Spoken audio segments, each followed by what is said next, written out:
The Marvel Cinematic Universe has a third act problem. Heads up, this video contains mild spoilers for Guardians of the Galaxy Volume 3. The Marvel Cinematic Universe, whether you love it or hate it, it's an unparalleled achievement in modern storytelling.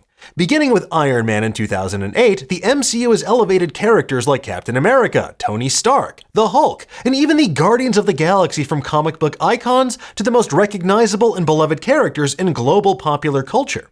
It's a franchise built on a simple premise. Everything is connected and nothing ever ends. It's a perpetual dopamine drip that continues even after the credits roll and during the credits themselves.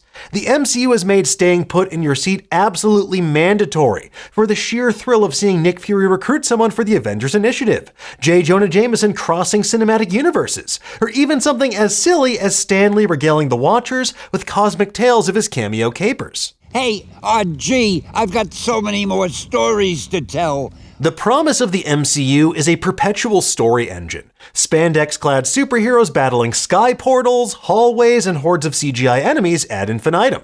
And while James Gunn recently brought his trilogy to a satisfying conclusion in Guardians of the Galaxy Volume 3, it's made explicitly clear that these characters will return for future adventures, whether you want it or not.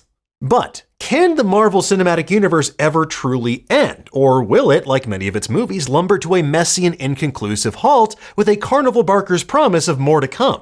And if it does, how can it reach a satisfying conclusion rather than just simply fading away into dust like so many Peter Parkers? That's the biggest question, especially with the premise of a massive reset button in the form of Secret Wars looming on the horizon.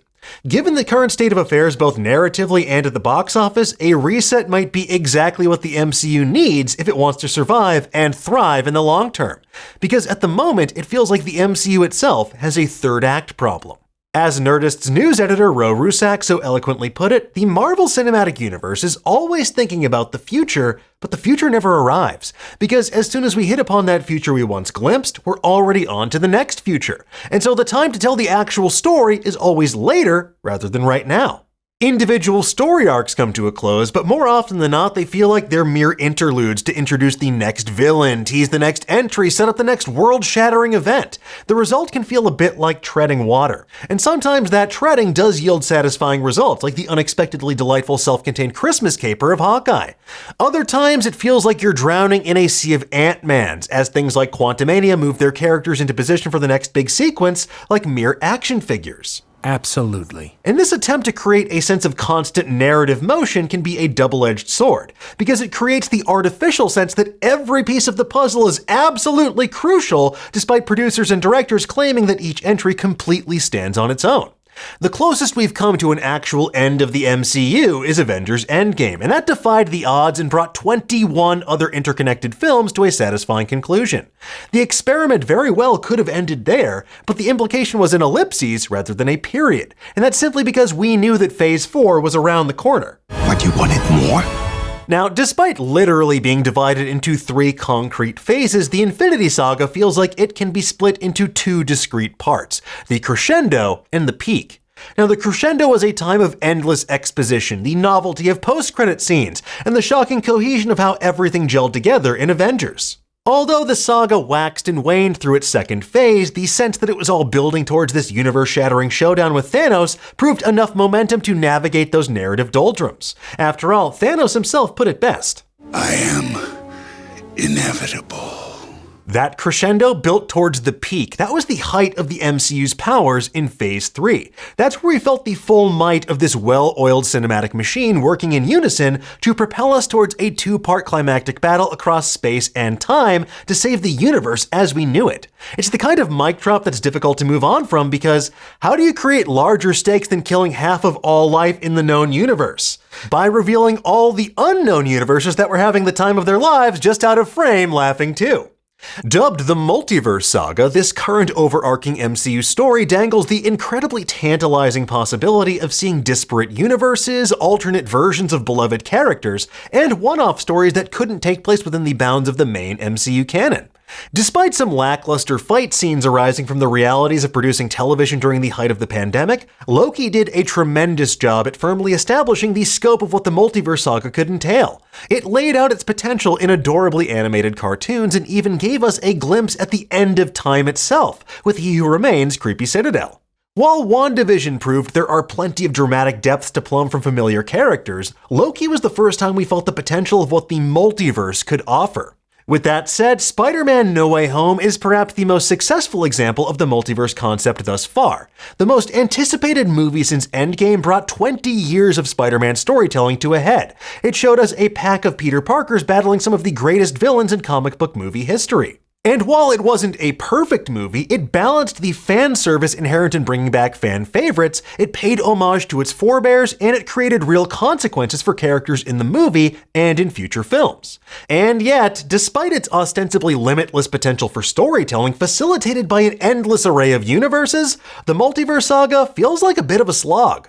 Doctor Strange in the Multiverse of Madness primarily showed us a slideshow of alternate realities before letting Wanda Maximoff kill off a handful of thoroughly spoiled cameos in a decidedly brutal fashion.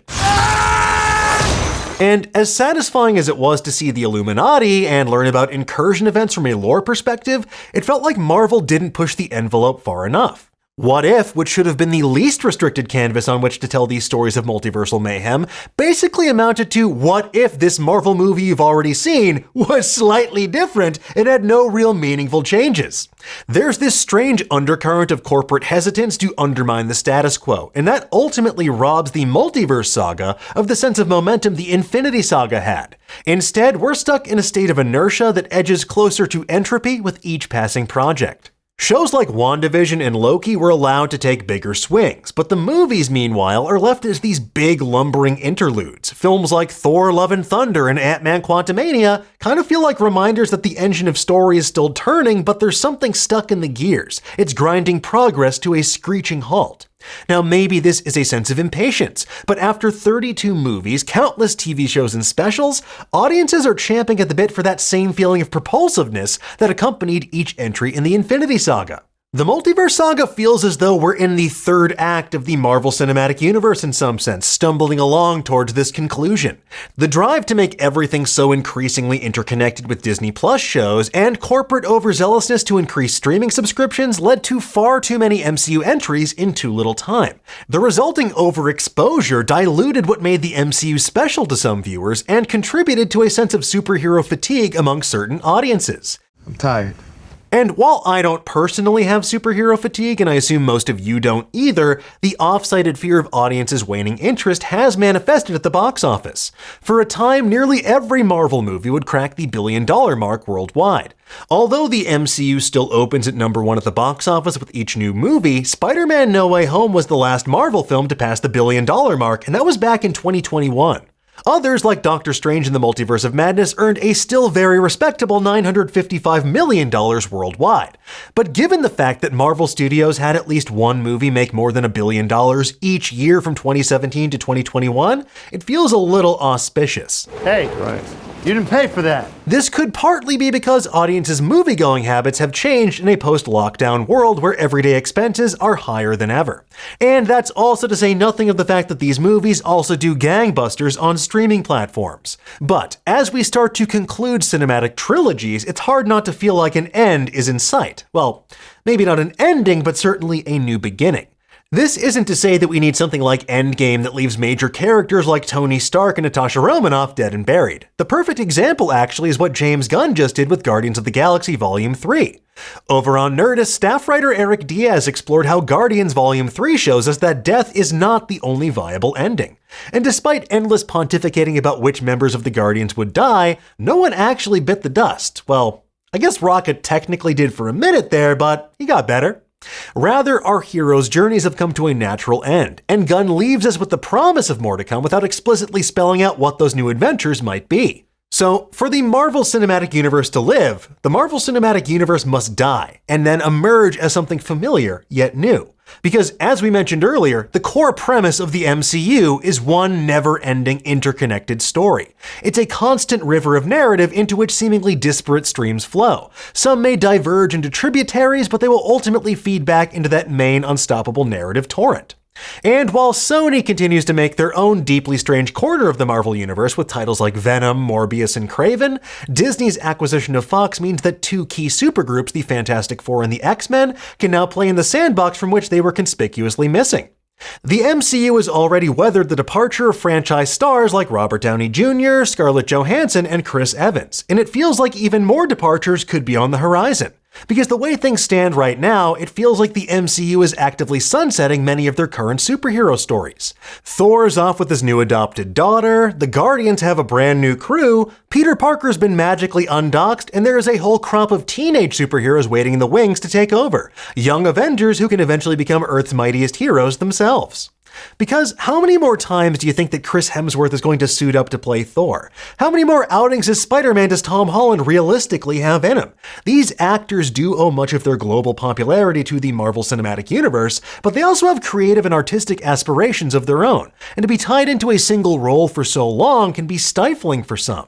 And that's why Marvel should once again take a cue from the comics and use the events of Avengers Secret Wars as a passing of the torch. Across their decades-long histories, both Marvel and DC have found themselves at times buckling beneath the crushing weight of history.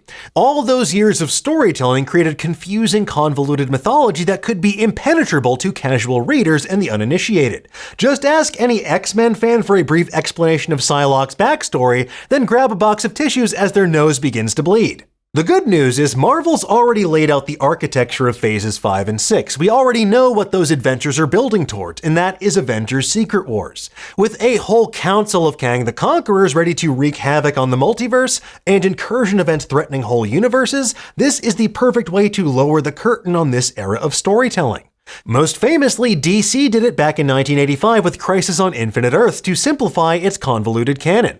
And the event that Avengers Secret Wars is based on was intended to unite its successful Ultimate Universe with the main Earth 616 canon. And quick side note, the Ultimate Universe was actually a creation intended to give younger audiences and new readers an easier access point to the Marvel Universe. It was motivated in part by the X-Men and Spider-Man movies coming to theaters in the early 2000s. In other words, it's a tried and true method for giving yourself a clean slate. And if that slate doesn't work or you just love making terrible decisions, just give it a year or so like Marvel Reborn, then go back to the status quo. Secret Wars, Jonathan Hickman and Asad Rivik's seminal 2015 comic event series, was basically the endpoint of the Marvel multiverse in its current form.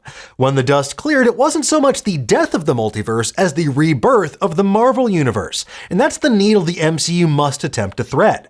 Keep some familiar aspects, but make this universe that can sometimes buckle under the weight of nearly 20 years of history feel a bit lighter, more accessible, and most importantly, new.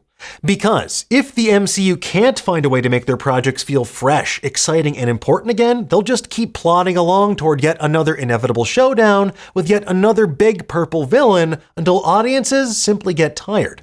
I'm tired. And to see this grand experiment in interconnected storytelling end with a whimper rather than a bang, that would be the darkest timeline of all. It's a third act problem from which there truly would be no solution.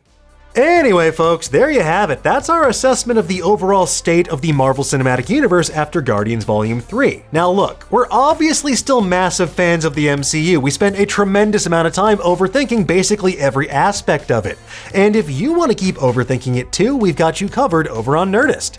For now though, tell us, what do you think? Do you agree with our assessment? Is hitting the reset button the best way forward?